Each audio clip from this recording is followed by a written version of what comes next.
Cordial saludo, estimados compañeros y profesora.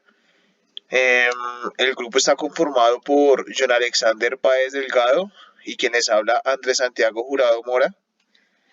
El día de hoy les voy a presentar sobre el teorema de Green y sus aplicaciones. Algo sobre la historia del teorema de Green es que en el origen del teorema data del año 1828, cuando el matemático de origen inglés George Green publicó en privado un ensayo sobre la aplicación de análisis matemático a las teorías de la electricidad y el magnetismo. De este ensayo solo se imprimieron 100 copias, la mayoría de las cuales fueron distribuidas entre amigos cercanos. Dentro de este ensayo, Green incluyó un teorema muy similar al que conocemos hoy en día con el nombre del teorema de Green. ¿Qué es el teorema de Green? Es necesario hacer énfasis en el hecho de que tanto en física como en matemáticas el teorema de Green establece la relación entre una integral de línea a nivel de una curva cerrada simple C, como lo vemos en la imagen, y una integral de tipo doble sobre la región plana D, resaltada en color azul, la cual es limitada por C.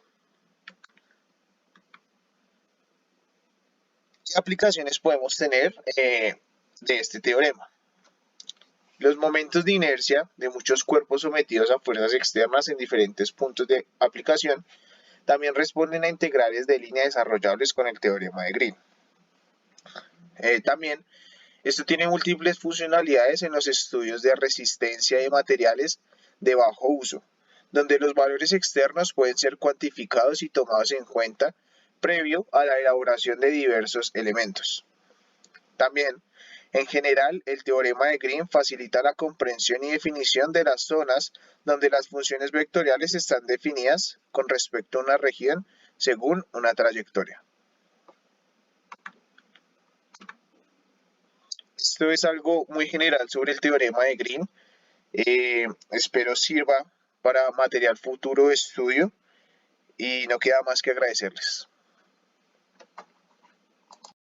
Buenas noches, mi estimado tutor y compañeros. Soy el estudiante John Alexander Páez Delgado. Vengo a explicarles sobre el teorema de Gauss y Stokes. Ya mi compañero anteriormente, Andrés Santiago Jurado, venía explicando el teorema de Green, entonces procedo yo a explicar el teorema de Gauss y de Stokes. El teorema de Gauss, también conocida como la ley de Gauss, fue enunciada por el matemático alemán Carl Friedrich Gauss de 1777 a 1855.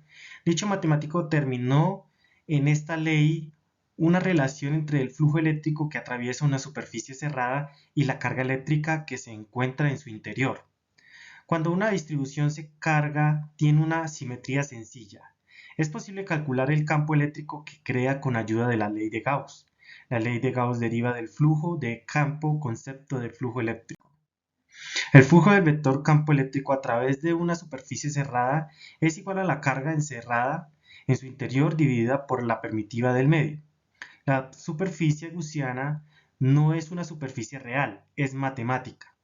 La ley de Gauss simplifica los cálculos de campo eléctrico en casos de gran simetría. Interpretaciones de la ley de Gauss. La ley de Gauss puede ser utilizada para mostrar que no existe campo eléctrico dentro de una jaula de Faraday. La ley de Gauss es la equivalente electrostática a la ley de Ampere, que es una ley de magnetismo. Ambas ecuaciones fueron posteriormente integradas en las ecuaciones de Maxwell. Flujo del campo eléctrico. El flujo del campo eléctrico se define de manera analógica al flujo de masa. El flujo de masa a través de una superficie S se define como la cantidad masa que atraviesa dicha superficie por unidad de tiempo. El campo eléctrico puede representarse mediante unas líneas imaginarias denominadas líneas de campo, y por analogía con el flujo de masa puede calcularse el número de líneas de campo que atraviesa una determinada superficie. Aplicaciones del teorema de Gauss.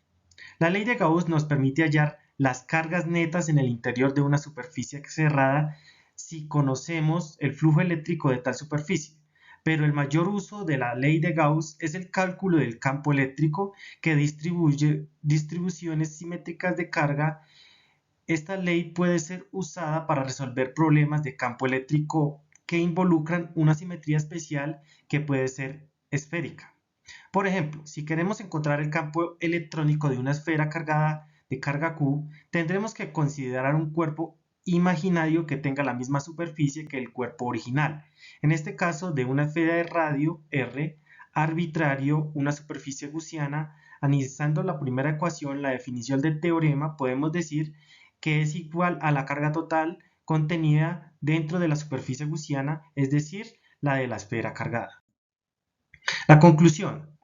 La ley de Gauss es de suma importancia para la obtención de diversos resultados de campo eléctrico y así poder comprender con mayor facilidad por qué ocurren dichos fenómenos. Gracias a esta ley se podrán resolver cualquier problema. Teorema de Stokes. El teorema clave del cálculo vectorial, el teorema de Stokes, es teorema estable una relación entre una integral de línea sobre una curva de espacio y una integral de superficie. Si bien este teorema lleva el nombre del físico matemático Stokes, en realidad este descubrimiento por él, también físico y matemático irlandés William Thomson, más conocido por Lord Kelvin.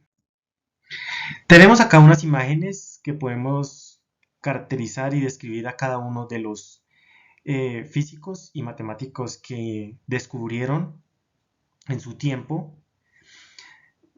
Tenemos matemático y físico irlandés de 1819 a 1903. Stokes estableció la ciencia de la hidrodinámica con su ley de viscosidad que describe la velocidad de una pequeña esfera a través del fluido viscoso.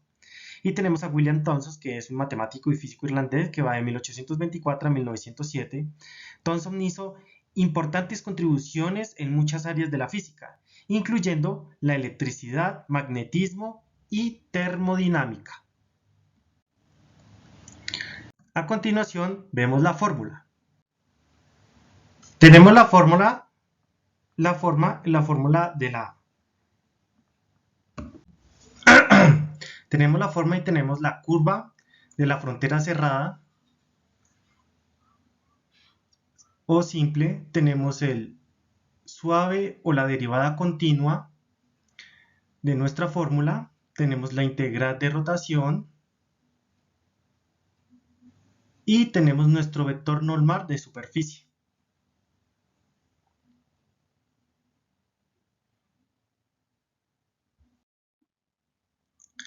Para dar solución a un teorema de Stokes, tenemos que tener algo claro en la curva de frontera o simple. Siempre debe comenzar y terminar en el mismo lado, en el mismo lugar, como lo vemos en la gráfica, formando una circunferencia.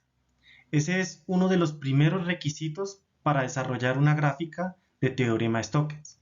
La segunda es que no tiene que haber ninguna interrupción en el cuerpo del cilindro, como lo vemos en la gráfica.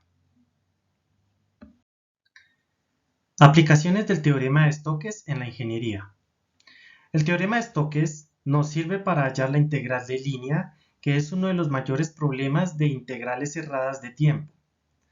Otras de las aplicaciones es la medición de materiales, es decir, la densidad, y también tenemos la medición de campos cilíndricos. Esas son las aplicaciones más frecuentes sobre el teorema de Stokes en la ingeniería. Espero les haya gustado esta explicación del teorema de Gauss como de Stokes. Muchas gracias.